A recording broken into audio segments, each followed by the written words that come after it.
All right, we're live. Welcome back to another episode of the Virtual Millionaire Show. I'm your host, Michael McDonald, and I'm coming back to you with another episode here with a very special guest. I have with me today Damon Hart. Damon, what's up, man? How you doing today? What's up, Michael? Man, I'm doing great, brother. Southern California, and really good to see you. Yeah, well, I heard you guys got a lot of rain in Southern California lately. Did you get hit with all that rain? Did we? Yo, when they say there's no rain, you ever heard that song? No rain in Southern California. You ever heard that song? Probably, yeah. Okay, it's like an R&B song, but there's a lot of rain in Southern California, and I feel like we've had every last bit of it the last like year and a half. So No, yeah, man, man. I I get it. Like I'm in Vegas and people think it never rains out here. Right. And recently it's been raining quite a bit. I think we've been getting hit with some of your storm, but no, 9 times out of 10, no, it's beautiful out there. So how, for people who don't know you, man, like how did you get into real estate? How did you get to where you're at today? Because obviously we're all on this journey. And so Sure. let's take people back. Like you saw the title, Caribbean Roots. Yeah. So let's talk about that, man. How did you grow up? And let's start right there, and then we'll work into Oh man, your journey. dude. Yeah. So thank you. So like, my mom's gonna hate me for saying this, but I had like the most island experience. I tell a story. I didn't wear shoes a lot when I was little. I used to just run around the yard. I don't think you have to be from the islands to do that, but I just didn't like wearing shoes when I was growing up. So my mother said, "Don't tell people that," but I didn't. Yeah. And then I lived in St. Thomas, which is a territory of the U.S., kind of like Puerto Rico, you know. So I lived there until I was about 5 or 6 years old. And then we moved to New York City, and I had a great childhood, bro. I really did. You know, my mom was a single mom most of my life until she got married to my stepdad, who's awesome, and it's his birthday today. But I just had a good life, man, and I got into real estate kind of later in life, I guess, like my mid 20s, after trying to get into the job market after college, and just Hmm. decided I wanted to do something else. So that's my story. Okay. Well, man, that's a quick version of your story. I remember when we talked on the phone, um, we went deep, but we're gonna get deep today. Yeah. There's a lot of lessons, obviously, we're gonna unpack. We're just getting started. We're just getting warmed up. By the You're way, guys, if excited. you're Yeah, tuning you're in live, excited. Okay. share this out, tell a friend. Dan's gonna be dropping some heat today, and Ready. so exactly, yeah, you're dropping some heat today. So for people, so you started in the Caribbean, obviously. Right. You moved to the States. Where did you move, and at what point did you realize that this real estate investing thing was going to potentially work for you? Because you took a pretty big leap of faith, if I remember right in your conversation about Sure. how you took a different path than maybe what was most people would take, right? Yeah, yeah. So, I think starting out, I always had an interest in real estate, and it goes back. I can think back as far as like when I was a kid. We would play board games at like holidays and like Christmas, especially birthdays, and we'd always play Monopoly. That was my favorite. So it sounds kind of cliche, but I used to kill at Monopoly. Yeah. So, I was like, this real estate thing is cool because you could start out with like $1,000, and then by the end you could be like 10,000, 15,000, depending on how long you played. So I like that. And when I got out of high school, so I lived in New York City, and a lot of concrete, a lot of jungle, all that. And then we ended up moving to the suburbs in a place called East Brunswick, and I lived in East Brunswick pretty much till I graduated high school. And it was good for me, I thought, because I got to see, I live in the Caribbean where it's kind of like, Caribbean life. Like it's small, everybody knows everybody. Then you go to New York, nobody gives a crap about who you are or what you're doing. They could care less. And then Right. the suburbs is kind of like a little in between, right? It's kind of like not islandy, but at the same time, everybody kind of knows you. So I graduated high school, then I went on to college. I studied accounting. A lot of people don't know that about me. I was a little bit of a nerd around the numbers, Okay. um, but I enjoyed that. And then after I got out of college, I said, what did I want to do? And I think I started there in college because I used to work for a couple of banks. I worked for a bank and did a lot of their financial stuff. And you would not believe how many bankers, what they would spend their money on. Because I would kind of pay the books. Like these bankers would pay, they would lunch, they would sponsor golf events, suits. Everything was paid for by the business, and it would just blow my mind because it was just like all this money coming in, and the guys are all spending it, right? They're spending a lot of it, right? It was spending a lot of it, exactly. So that was an education. I thought to myself, but I would always get it. I think I would always see, all the books, like how they would make a lot of their interest, and it was all off of loans, and the majority of them were on, real estate. That's how they make most of their money. So that kind of piqued my interest. From the properties. Yeah, that kind of piqued my interest in the beginning. But it wasn't until after I left there, after college, I said, you know what? I'm going to take a look at this real estate thing. And that's kind of where I started to jump in after that. Gotcha. Yeah, I did not know that. That is so cool. Did you get your accounting degree then? Oh, yeah. I got an accounting degree. I don't know where it is. It's sitting in my mom's house somewhere with my high school diploma. Yeah, well, but I could go on. Honestly, you're a 1%er. Somebody who actually went to college and got your degree and who is running a successful business. A lot of people I talk to, man, you'd be surprised. Like maybe they didn't finish college, or maybe they just took a different path or decided halfway through it that it wasn't for them. And so you finished college, you got that experience, you have that, and then you started seeing how these guys were making their money. So that piqued the interest, right?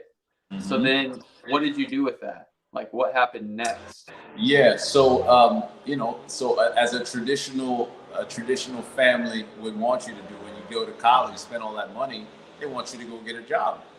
So that's what I did. I went out. I didn't get a job in accounting because honestly, I kind of, by the time I was a senior, I fell out of love with what accounting was as much as one person could, I think. And then after that, I got more into, sales. So I got my first job with an insurance company and trying to do sales for them. And I did that for about 6 months. And I didn't like that, insurance. Imagine me. Take some grit. Yeah. Talk about dry. And no offense to anybody watching insurance, but watching this that does insurance, but you know it's boring. You know it is. Everybody knows it is. So I did that for about, I probably did that for about 6 months or so, 8 months. And then I said, you know what? I had enough guts to kind of quit, but I went to a different job. And then when I did that job for a little bit, I was working for a startup at the time, but it just didn't feel right. It was exciting and all that stuff, but it just didn't feel right. So I got up enough guts to go work for a mortgage company, which was totally different.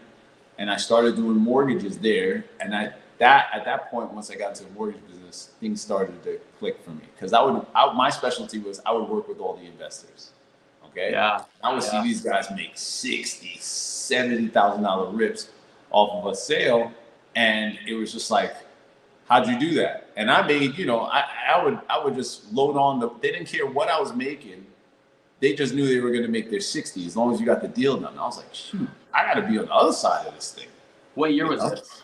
When people this was probably right before 08. So this is like, I was maybe like my mid 20s. It was like 04, 05. Things were really, it was cooking in that time because like no one had to qualify for anything. So we were just nonstop, just doing loan after loan after loan. And I was working with mostly investors because in my mind, why would I work with one person that's just going to buy one house where I could work with one guy and he's going to buy 5 or 6 throughout the year? Duh. Smart man. Right? Smart man. Yeah. Figured that out quick. But that was 2008. What happened in 2008? For people who are listening here, what happened after that? Dude, man, 2008. If you were a little person or you weren't even alive yet, and you're watching this, I'm going to tell you, for me, what happened in 2008 is I was in that industry and then everything just started to crumble. But by then, I had already bought my first home. I was the first person in my family, my immediate family anyway, to buy a house. Okay, I bought a 2-family house. I'll never forget, it was in Jamesburg, New Jersey. Okay, I lived upstairs, and I lived my first tenant lived downstairs. And I remember, quitting my job because I was going to go 100% real estate. I quit my job, had my tenant downstairs. I lived upstairs, and what happened in 2008 is everything screeched to a halt. There was no more mortgages happening. There was no more industry. Everything just kind of slowed. The collapse in 2008, and at that point, things really started to get hard for me because I didn't have a job. Number one, right? And I tell this story all the time. It's like I did not have a job. I didn't have a way to get income. I had bought assets, which were really liabilities because I had financing on them. At the wrong time too. Like you didn't know that, but you bought them in 2008, right? 100%. And nobody knew, right? And Nobody the thing knew. is, and the thing is about, that I can look back on now, it's over 20 years probably almost. It's like I bought an asset that wasn't, I bought it at the high, but it wasn't an asset that would cash flow the way I financed it. So, people are scared of that now. It's like, oh, I don't know if I should buy it because as long as it cash flows, it doesn't matter what the price is at, right? So I didn't know that back then. So I made the mistake. I wasn't cash flowing. I was losing money, couldn't afford it. So every month the bank was asking me for payment. I didn't have it. So I ended up with that house. I ended up going through a bankruptcy.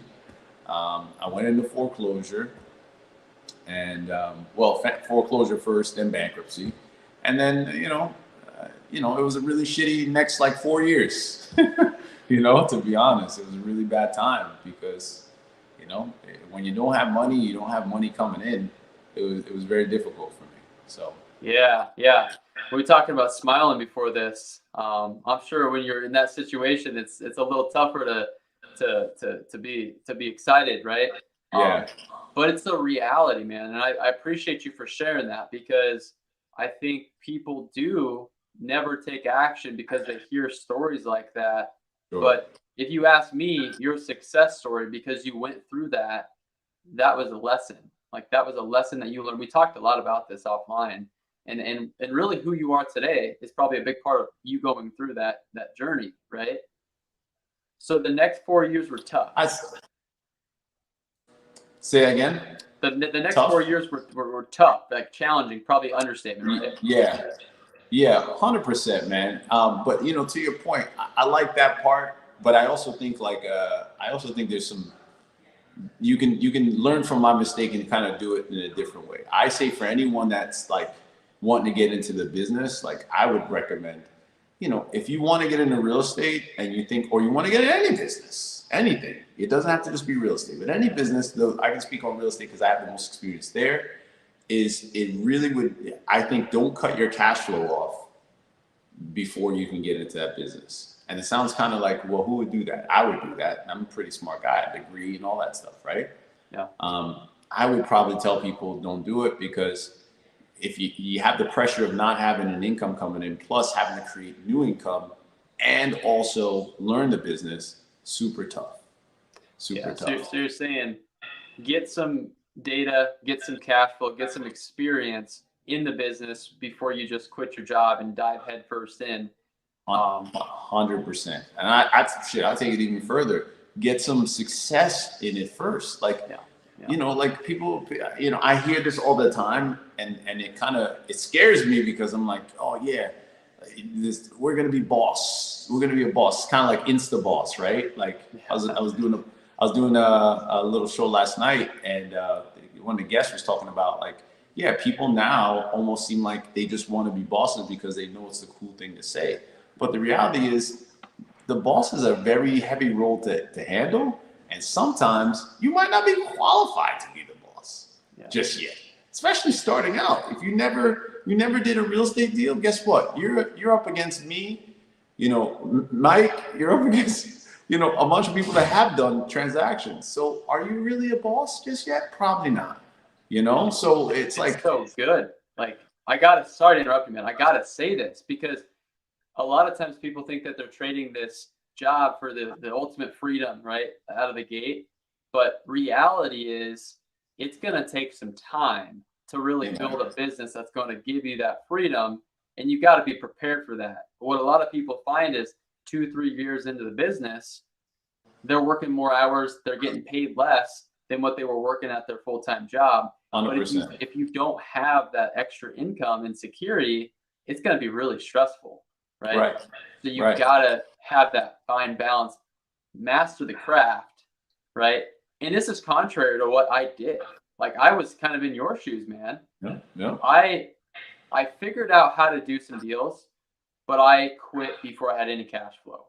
I quit my full-time job before I had any cash flow at all, and I still had debt. So there was some pressure, but thankfully I figured it out, right? Sure, sure. And I would say this, man, like, I'm just one Fox's advice, right? Like I'm telling people something that I would give them advice on, but everybody's different. But I'm going to say for most people, because most people aren't built like, and I don't say this to be, egotistical. Not everybody is like me or like you. Most people are going to, and I did, even when I left my job, I went back to another job, not the same job, but I went back to a job because I needed cash flow. Right. And if you don't figure those things out, I would say your chances of success, because the reason you're doing it at the end of the day is you want to get out, you want to have financial freedom, you want to have more, you want to have more income and have time with your family. Maybe it's not just the business. Like start out, just instead of going 100%, start out, build the business in your free time. So if you're working 9 to 5, okay, now instead of watching Netflix or going to your kids' game, sacrifice that for a year or two, and then build your business that way. So that way now you have this, your primary, which is feeding your family, and you have your new business, and that gives you a learning curve where you could be like, all right, now if I decide to take this move, at least you have experience on your side so that you can handle it. I didn't. I just said, yeah, I did one deal. I was in the process of doing one deal, and I said, okay, I'm out. I quit. Wow. Not the wisest thing to do. Not the wisest. Yeah, no. I mean, kudos to you for making it through that, but also I love how you're now educating and you're now sharing that so other people don't have to go through what you went through during that. 100%. So if you're listening to this live, if you're listening to the replay, please take note of that because you will save yourself from a lot of pain potentially. But don't be afraid. You really got to choose your heart, right? Yeah. Don't be afraid to give up the Netflix. Don't be afraid to give up the things if you're partying with friends or whatever you're doing on your spare time, and ask yourself, is this getting me closer to my goal? Is this helping me achieve what I'm trying to get to right now? And some people don't want it bad enough to take and remove those things that might be fun or comfortable from their lives. And so you gotta be willing to make that decision. 100%, 100%. And let me tell, and here's one thing I've noticed. No matter what, right? If you want it, you're going to have to do something different than what you're doing right now. Everybody knows that, right? Like 100%. if you want to have a better body, you got to go to the gym more often and eat better. It's just the way it works. So, if you come to the realization, it's like, hey, maybe I don't want to have that business. It's not over. Guess what you could do? You could also partner with someone that's actively in the business, and then you could participate in some of the profits that way, and you don't have to give up, all security. Just kind of work with and risk some of the money. Do your education, but you could risk your money and put it with someone that you trust that has a track record and is in the business. You could still participate the same way and learn. And who knows? At some point, you might decide, you know what? This sounds like something I want to do. But it's just the center of everything that I'm just trying to create for everybody. It's like, it's just not the boss thing. I don't think it's the way that, not everybody's going to be a boss, 100%. Because you all don't want to be. Not everybody wants to be. Some days I don't want to be. It's just the way it is. That's just the honest truth. It's the truth. Like some days when you get news that you don't want to have, it's like, man, again, what am I doing? Like, and guess who gets to fix it? The boss. Yeah, exactly. You're the 100%. boss. There's 100%. benefits, and then there's that's just the part of it that nobody really wants to talk about, right? Yeah, I don't mind talking about it because it's real, man. Like, yeah, one thing that I love that you said is that maybe you don't want to have a business. Maybe you don't want what we're talking about, and that's totally fine. But maybe somebody like Damon or like me who does just love it. We wake up, we're excited, We're ready to dive in and go build this and go buy properties and flip these things. And you don't have to take on all that risk because you know that we got this deal secured at a good price. You can lend on this deal passively. You can earn a good investment return, and you can be involved with the deal passively, right? You can get that mailbox money without having to go through and deal with contractors and all these 100%. things. And we're selling a property today that an investor funded for us. He had his money out for 3 weeks. We told him 2 months minimum interest. He'll make $3,500 without lifting a single finger just by wiring money to the bank, getting the wiring instructions and wiring it back. 3 weeks worth of money, $3,500, the easiest money you could ever make in real estate right there. For sure. Yeah, it's funny. We did a raise for a small project out in St. Petersburg. Similar deal.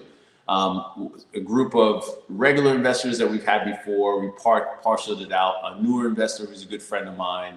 My little brother. I have 2 sisters, but if I had a little brother, this guy would be it. He did a small little investment, just the timing worked out, right?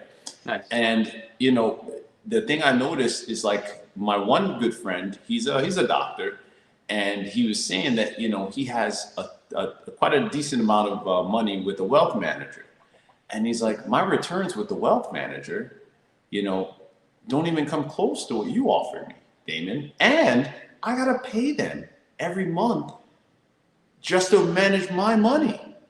He has to pay him a check every month just to wealth manage. And I'm just like, okay, not knocking any wealth managers, but that sounds like the coolest hustle there is, because you're using their money. I'm 100% you're invested in a product that you're going to make money off of. But, I just said, look, I can't talk about them, but I know one thing. My returns you're going to be secured against real estate. It's going to be safe. And I think that kind of opened my eyes to like a whole new level, because I've been doing this a while, but I never even thought, and I'm going to be honest, it never cracked my mind to think like, hey, there's a lot of people out there that's sitting with wealth managers or sitting with their money in the bank and not doing anything with it. And I'm over here with all these deals that I can turn into profits for people and share. I have no problem sharing, because I couldn't run out of deals. I cannot run out of deals. And that's the thing that I think is so great about our business, is like you can share, you can, create opportunity. There's so many different ways you can do it. And I think real estate is fantastic. And that's why it's so alluring to people. So they're right. But you just have to pick your poison. I love it, because I don't talk about this concept very often on my podcast. But I want to keep going on this, because a lot of people who probably know you, who probably know me, come to us and they're like, man, how are you buying 20 houses? Like, how did you buy this property with cash? And what I'm open about is that, hey, listen, like, a lot of this isn't my money. Like, these are just people who are excited to park their money in my deals, because it is backed by real estate. It gives them a much better return than they're getting in their bank accounts. Why do you think people don't invest more money with active real estate investors? I mean, the people who know about it, they're probably like, don't tell my friends, because like, I want to fund every one of your deals, right? Right. But is it because they don't know? Like, if they have lazy money sitting in a line of credit, if they have lazy money sitting in an old retirement account, they just don't know about it? It's really our obligation, right, to educate these people. Yeah, I think the latter is more true. It's more our obligation, because for me, a long time, I didn't even think to ask. Right. I didn't even think to ask. I was just more like, I owe hard money or the banks, like one or the other, or we're gonna wholesale it. That's all I ever knew, right? Until one day I actually talked to someone about investing, and they had some experience, and it was actually someone I had purchased their home. And they approached me and said, hey, if you ever have these deals, would you be, open to maybe people investing money? So they like approached me. After you bought their house. Yeah, after I bought their house. Yeah.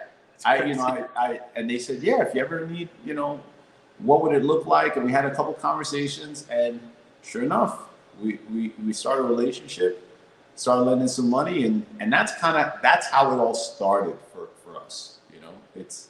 with those small relationships. And now, to answer your question, I think most people just don't invest because no one goes around telling you that. We don't hear about the Foxy Fund or the McDonald equity group. Like, we don't hear about those things out in the street. We hear about the Vanguards and all these other funds that are groups of people. But what do? They take their money and they just invest it in real estate anyway, and they get fees off of it. You cut out the middleman. They should just come to us. So I think part of it's we gotta do a better job of letting people know. 100%. 100%. And I was gonna ask you, man. So Mr. Foxy, tell me about that. What's up with Mr. Foxy? I gotta know. Well, I mean, obviously, for anyone looking, you're just like, man, it's fitting, right? But besides that, man, you know, it all started. So the name of the company started because I was in Jersey at the time, and I was just Damon buys houses, right? And I went to my wife one day and I said, babe, I want to come up with something a little more catchy.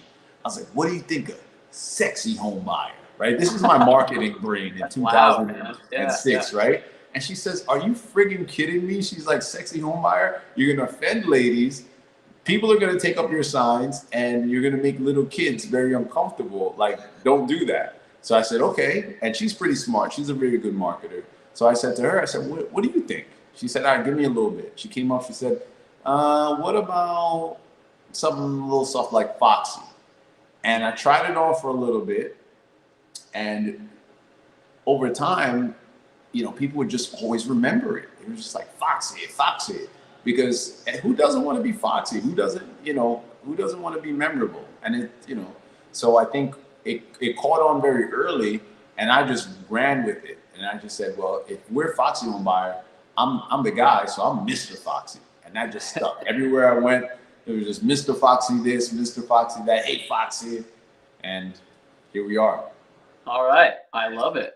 Well, it is memorable, so I'll give you that. And it's definitely catchy for sure. So now that we have made it through kind of the storyline, right, of how you got into it, some of the things that you went through.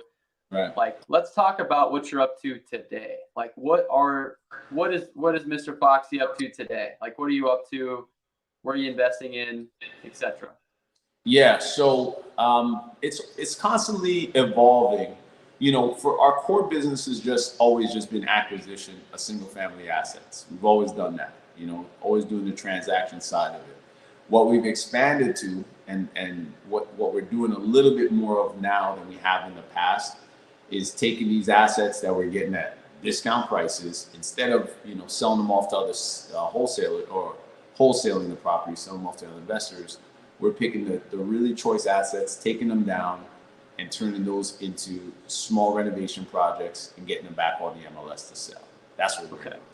Okay. So it's just your fix and flip, get them back in somewhere safe that we can get them off the market. That's the transaction side. And then what we're looking at as a long-term play is, you already talked about it, just raising more funds to put into those types of projects that we're working in actively, and then start building for more passive assets like self-storage. That's what we're doing. I love it. Yeah. So for people who are listening, if you have lazy money and you want to invest with Damon or myself, let us know. We'd love to put your money to work, right? And honestly, again, it's our obligation, and it's like, you know, but you're not telling people to give them the opportunity. So now you guys know, right? You know that what we do and how we can do it. So what's your team look like? How do you do this virtually? Because you're in California. Yeah, I am. You do business in Florida. How is it even possible?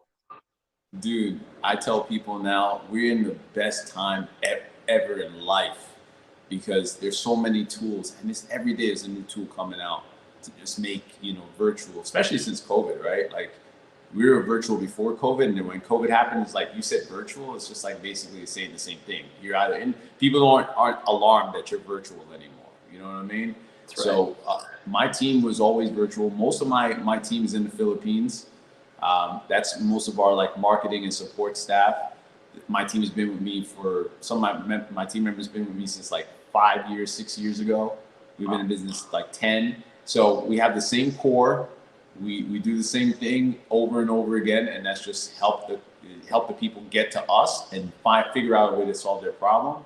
So I think my last number, we gotten downsized a little bit just because of kind of repurposing for some growth, like retooling and shuffling some seats.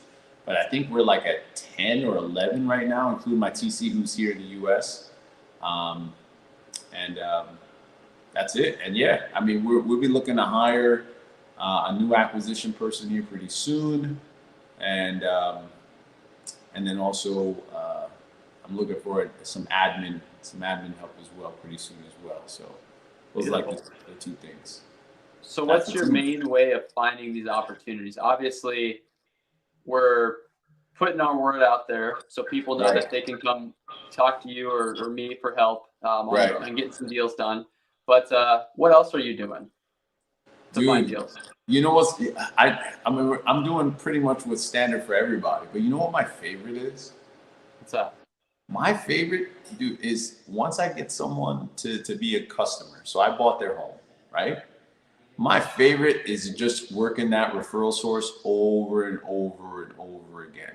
Because those tend to be the best referrals, and those people are the most happy because they know, there's a level of skepticism when you get with someone that is, getting bombarded with 40 text messages, which we do. We text, we call, all that stuff. But like, when you get that referral from someone, there's just that level of understanding like, hey, you took care of my friend.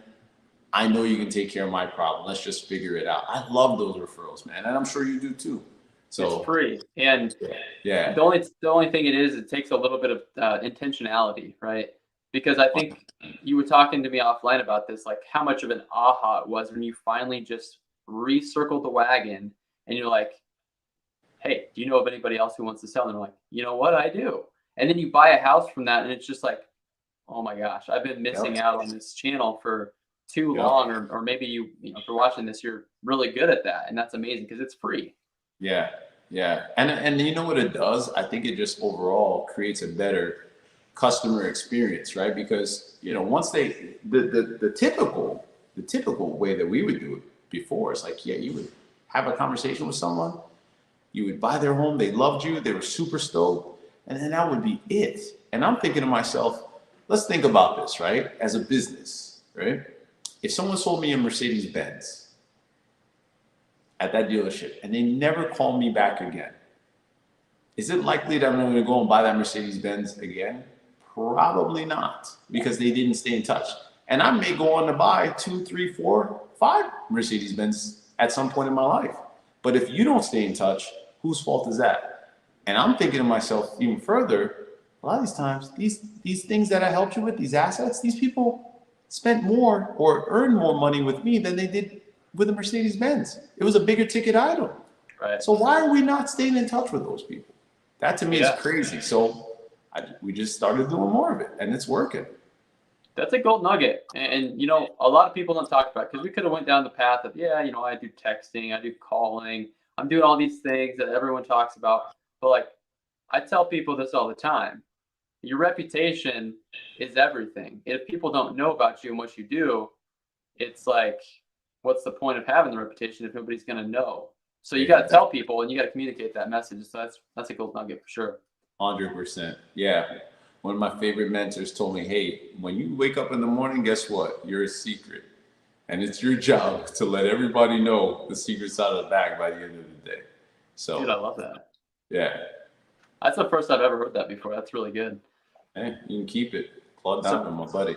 Surprise, right? Call your friend. This is a reminder. Call your friend, call your family, tell people what's up, tell them how ask them how they're doing, genuinely care.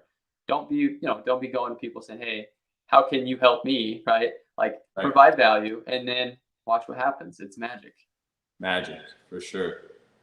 Awesome, dude. Well, you talked about self-storage. So that's an exciting adventure. Are you actively seeking out in prospecting those opportunities right now, and how's that going? Because I just talked to another buddy about this yesterday, and he's like, "Man, this is so more challenging to find opportunities." Yeah, so we're in the newer stages of that with the self-storage, right? That's a new endeavor we just kind of looked at for like going into Q2. So we started the prospecting already. So I don't have a ton of data on it, but what I do know from let's call them associates and people that I have a pretty close relationship with. I mean, to me, the business makes sense. Like you don't have to convince me once I hear something that makes sense. You have an asset that doesn't require a toilet, doesn't require maintenance generally, and doesn't have any eviction, and it's in real estate. And you can get cash flow. Sign me up. Yeah, like that's it. Like I'm in, right? As long as you can know how to run it, that all makes sense. So to what we've done is just kind of aligned with, the right partnerships to be able to understand that model a little bit better. And like anything else, man, it starts with baby steps. You start and then you progress. I remember when I first started in this, I started with like one deal with my buddy, just referred it to me. I didn't know how to market, didn't know anything. And now look at me, we do a decent amount. Like, I tell people 6 figures every year for the last few years. It's like, and that you kind of do it in your sleep. That was me not raising any money, not doing anything. So I think we're in a really great spot. Everyone in the industry has an opportunity. I just think people have to think a little bit bigger. We have to think a little bit bigger about what we're doing. And it can't just all be about transactions. It has to be about wealth. That's what we got into here. Those little spaces on the Monopoly board, we did it to have a hotel, not just one house. You know what I mean? So we can get the big returns and the big wealth. Because how else are you going to win the game if you don't? 100%. It's so true. And by the way, I love Monopoly too. Okay. I play Monopoly every chance I can get. I can't wait for my kids who are 2 and 4 right now to be like into it. Hopefully they are, right? Hopefully. Because if you can understand that just the concept, it can transfer over to real life, right? 100%. And that's buying cash flowing assets. Yeah. So if you have questions for Damon, drop them in the comments section right now. And we're going to do comments. I love it. That's awesome. Yeah. So right, cool. Drop your comments below if you have questions for Damon. Bring him on. He's a wealth of knowledge and has a lot of experience, and he's got a lot of lessons, right? And so let's talk about that. While people are getting their brain juices flowing here, what are some lessons that you wouldn't want others to have to go through, aside from maybe some of the things that we've talked about? Biggest lesson. We'll throw one out there. Yeah. So okay. Yeah. I think the biggest lesson coming in took me a while. Number one would be definitely if I know it kind of goes without saying, but if you're going to get into a business, it really pays to have a mentor. And here's why. Like, what's a mentor? Like, a mentor is someone that's been there before, that can point you in the right direction and cut down on your learning curve. That's what a mentor is in Damon Hart, Mr. Fox's definition. Okay. So why is it important to have a mentor? Because you're in a business, and businesses are about making money. Now, the way that you're going to make money is you're either going to spend your time or you're going to spend your money. You want to cut down on both. You invest in a mentor and then get that cut down as fast as you can. Because otherwise, if you do it the other way and try to do, school of hard knocks, figure it out on my own, I'm going to grind from the bottom and get it out the mud, guess what you're going to do? You're probably going to make some progress, 100%, but it's going to take you a lot of time. It's going to take you a lot of money. And that has a value. So I would do that. That is why we're in business as well, because it's the same concept with homeowners. They sell to us for the speed and the convenience because maybe they don't have the time. In the beginning, we have some time, but if you want to shortcut that, you're saying find somebody who's doing what you want to do and then follow the path that's already been made. 100%. If I had done that first 10 years of my business and really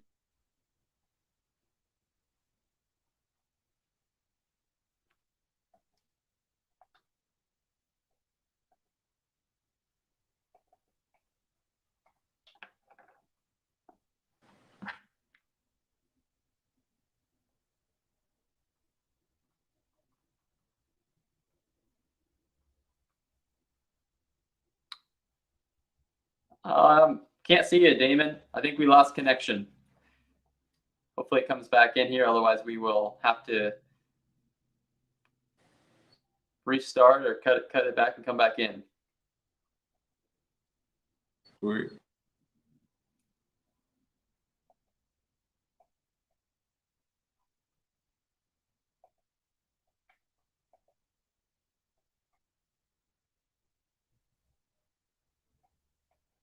That was my only thing. All right, man. So you're back. I am. You cut out there for a little bit, but we're getting close to the end anyhow, man. I would love to keep going, but obviously, I gotta get back to it. You gotta get back to it, and then also the connection is a little bit spotty. So let's do this, man. 2 things. Where can people learn more about you? And then let's talk about any parting thoughts, any last minute thoughts to leave listeners with. And he's gone. He's gonna come back, guys. We gotta get his words of wisdom before he wraps this thing up here. So